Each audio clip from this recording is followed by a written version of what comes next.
Hi there, I'm the Foxboy Axe with the Sonic Facts, and sometimes opinions. So, welcome to my first video for this channel. I'm gonna go over some Sonic movie stuff, but for context, I do have a personal channel, simply Axodus, which isn't super active yet, but I plan to post some animated shorts here and there. And I've mostly been active on a channel called The Hedgehog Zone. However, that's a group channel, so here I've decided to post things that are just me.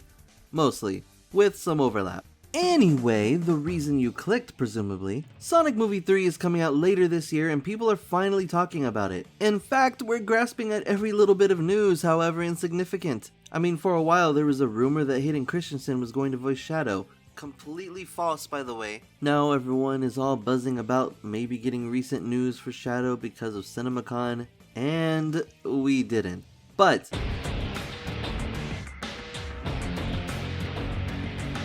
so I'll have to talk about the Shadow voice thing in another video. Now, earlier this year, we got a teaser of the movie logo with an orchestrated riff of Live and Learn. With it, there was a laugh that sounded familiar. Somehow, I recognized the laugh and found the clip from the second movie and confirmed that it was none other than Dr. Robotnik. Confirming also the return of Jim Carrey. Then, right after I patted myself on the back for my Sherlock Holmes level deduction, I came across an article confirming that Jim Carrey was returning. Okay. Well, shortly after that, we also got an update on an extended cast reveal. The girl playing Maria was pretty obvious, but we didn't know who the rest of them were playing. People really wanted Kristen Ritter to voice Rouge, and I can see it, her being pretty well known and all, and her voice actually fits. Drinking, sleeping, it's all very glamorous. However, I was not surprised that she was playing some generic human character, as I already knew that generic human characters were being added to the movie anyways. In fairness, the character's name is Agent Rockwell, and some people have made comparisons with Topaz, so maybe there's a connection to Rouge there, or maybe that's just reaching. Agent Stone, Agent Rockwell. Also, sidetrack, it wasn't on this list of actors or anything, but anyone remember that supposedly Aubrey Plaza is in the movie as a villain? Just saying. Nowadays, people are heavily talking about whether or not Amy and Rouge will even be in the movie at all, and some really think that she will be, while others really think that she won't be. And I'm sure people are just flip-flopping around, not sure what to think. Personally, I think they will be in the movie. Now, I know a big concern is about them juggling too many characters at once, but listen, this whole thing is a big part of why I'm making this video in the first place. Now, I've had this theory, speculation, prediction forming since before this subject started making its rounds on the internet, as heavy as it is right now, and it's based on absolutely zero actual evidence. But wait a minute, I think it demonstrates that at the very least it's doable. Okay, so listen, in Sonic 1, it's a 1v1. Well, technically it's a 2v2 because Tom and Agent Stone were added, and most likely just to give Sonic and Robotnik someone to talk to and bounce off of. But otherwise, it's Sonic vs. Robotnik, 1v1 for Sonic 1. Now, before the second movie revealed many details, I discussed with the Hedgehog Zone members in a podcast episode whether or not Knuckles might show up in the movie at all. The concern was that there'd be too many characters too fast, but I told them that it would actually work out well because they would likely introduce Tails as a unit with Sonic, and Knuckles would start off as an enemy and be a unit with Robotnik. So I actually think that Knuckles is not going to be introduced, but we might see him actually at the end, at the post-credit scene, just as we did with Tails. If you introduce a lot more characters, you just kind of like lose track. If they did introduce Knuckles in the second movie along with Tails, then what would end up probably happening is you would basically be seeing the relationship between Sonic and Tails alongside the relationship between Robotnik and Knuckles as two separate things. So yeah. what you do is when you have a lot of characters, eventually what you do is you group them together, kind of like Sonic Heroes, where it's like, even though you're playing as 3 characters, it's like you're playing as one character that branches off into 3. You see them as a unit. This allowing them to just focus on 2 groups rather than 4 characters separately. And that's exactly what they ended up doing. So Sonic 1, 1v1. Sonic 2, 2v2. So I'm convinced that it's totally possible that they could do the same thing with the third movie, Sonic 3, 3v3 and still focus on just two groups. Not only that, but it would give characters like Knuckles something more to do if there was a character like Rouge on the villain team to rival him. Okay, in a duology sense that takes care of that, but then what about Amy? Where does she fit in?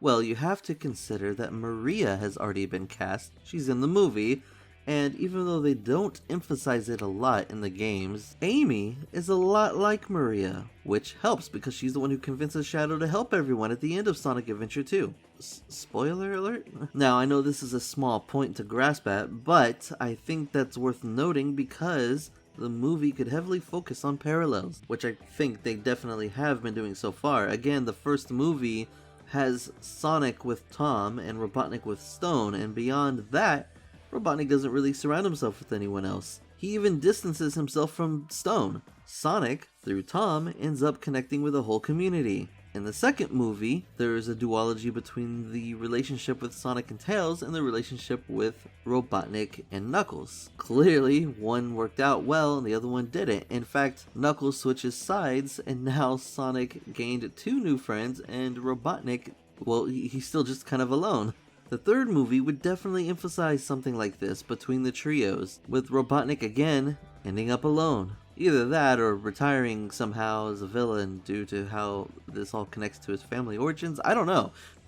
Jim Carrey is definitely not coming back after this one. And yes, I thought of all of this before James Marsden revealed that they had wrapped filming and people went crazy over him saying, but I think fans are going to be excited about all the new characters. New characters, plural. That could include human characters as well, but it's true that it probably refers to something else. I mean, listen to him mentioning Shadow right away afterwards.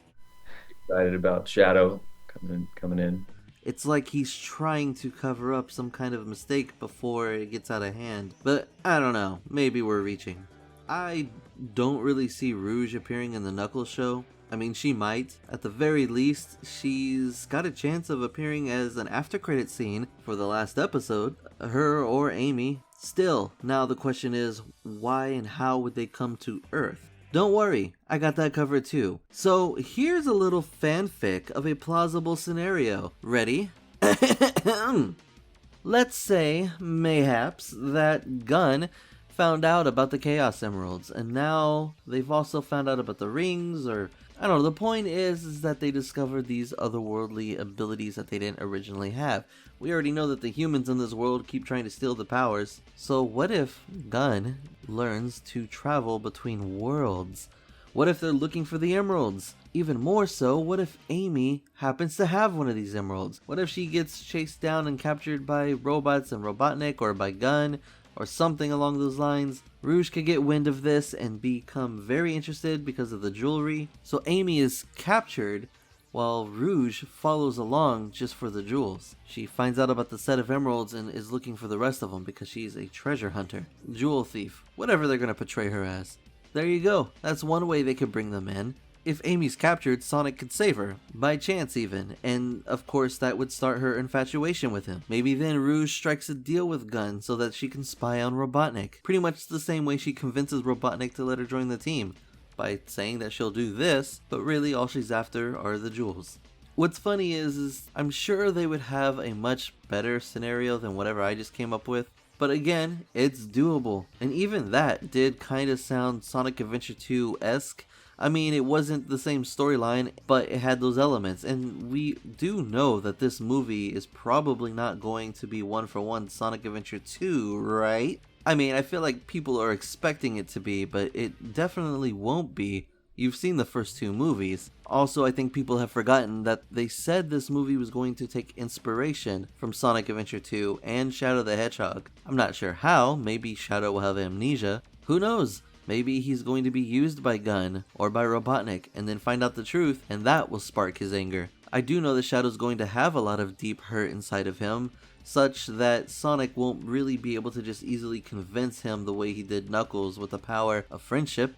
Maybe Sonic will even give up on certain moral aspects. I don't know. I can kind of see it. Then, like with Gamma and Sonic Adventure 1, Amy will have to be the voice of reason even for Sonic. And that doesn't have to be like a dramatic thing, but it would show that Amy is the voice of reason and is necessary. She could help steer them in the right direction, sort of like what Tom was doing in the second movie. Like, it wasn't major, but it was something still there. Then she could be the voice of reason again for Shadow later. Rouge would probably just be somebody who's in it for herself, only to be overwhelmed by all the stuff that's going on, and then eventually realize, hey, we need to stop playing around. This is actually deeper than I thought it was. I'm not worried about the jewels right now. See? Character arcs. In fact, when she comes to Earth, it could be specifically the Master Emerald that she ends up learning about and then trying to take. Knuckles will specifically be the one keeping it from her. The only thing we're missing now is Tails, and I mean, who knows if he's gonna rival Robotnik in this movie, but it would make sense. As a genius, this movie could probably have him be more confident in himself based on his actual abilities. Also, maybe this is the only true way to beat Robotnik. Have him be outdone by someone smarter, despite how young he is and how little confidence he has. But I don't know, maybe not. So that's it for my predictions for the Sonic movie 3 currently. But before we wrap things up, I just want to touch on one other thing, and that is the extended Sonic universe going past the third movie. Now, in the beginning, they did express that they wanted to do like an ongoing series of things with the Sonic movie universe. I think a lot of people forgot that recently, but I get it. I agree that just these 3 movies would be fine. They don't really need to do anything after that. It would be a nice trilogy with a bow on top, but I actually can see them going forward with this. They totally could do like the Knuckles series and then do a Shadow series and or a Shadow movie, introduce some other characters maybe. Those spin-off titles can introduce characters that couldn't fit in the Sonic movies. It wouldn't require Robotnik to be the villain of those other projects. Then they could all come back together for the 4th Sonic movie, and instead of calling it Sonic 4, because if you keep numbering it, it's gonna really start to feel saturated. Literally, you could just call this movie, I think this would be very marketable too as a title, Sonic Heroes. Yeah, Metal Sonic being the big threat could also be such a big thing that it would warrant Silver coming from the future. And that would explain why he would think Sonic's the cause of everything too, if they decide to go that route. But that's just like a, what if kind of thing. You don't need Silver to be part of this plot. I'm just saying it could work. I'm saying this because I've thought of this also for a while now, and recently there was an article that came out where they were expressing that they want to continue doing stuff and do like Avengers level events, and this comes to a shock to everyone for some reason. But the point is that I was already thinking this stuff, and this kind of supports that idea. I don't necessarily think that they'll do it the way I described it, but again, as I've been saying, it's doable. I mean, it is starting to get old seeing Hollywood attempt to mimic the cinematic universe of the MCU, but I will say this, Avengers level events actually sounds fitting for Sonic. Cities got flooded, the Earth was almost destroyed, the Earth was destroyed once, it was split apart, multiple planets have been connected together, even the Wisps, I know people have certain feelings about the Wisps now, it's cool to hate on them, but that aside, I think Wisps would be perfectly fine to introduce in the movies as long as they do it right, because we've already established aliens. Black Doom could show up. It would be cool to actually see them explore some of these things. I would say if they did continue the series beyond the 3rd movie, do 1 or 2 spin-offs of Knuckles, Shadow, maybe Silver, and do 3 more Sonic movies, like a second trilogy. And the second trilogy would be like their Avengers Sonic movies. After that, I think then I'd be like, no, you're done. Yeah, because you could do like Sonic Heroes, and then you could do something like Sonic 06 maybe? Hey, hold on. I know, you know what I mean. And maybe Sonic Unleashed. Although, I did see the Sonic Unleashed was not on the list of things that they can pull from as source material, but that's okay, because you know what? I can see them discontinuing the live action movies at some point and then starting to do like animated Sonic movies that are like its own thing. And Sonic Unleashed would be a good animated CGI movie or something similar to that style of Sonic. But anyways, that's all I have to say about all of those things. If you've made it this far, thank you for watching my first YouTube video for this channel, and thank you for liking the video if that's what you did. If that's not what you did, then that's your business. Okay? I'm not worried about it. But until next time, I'm out of here.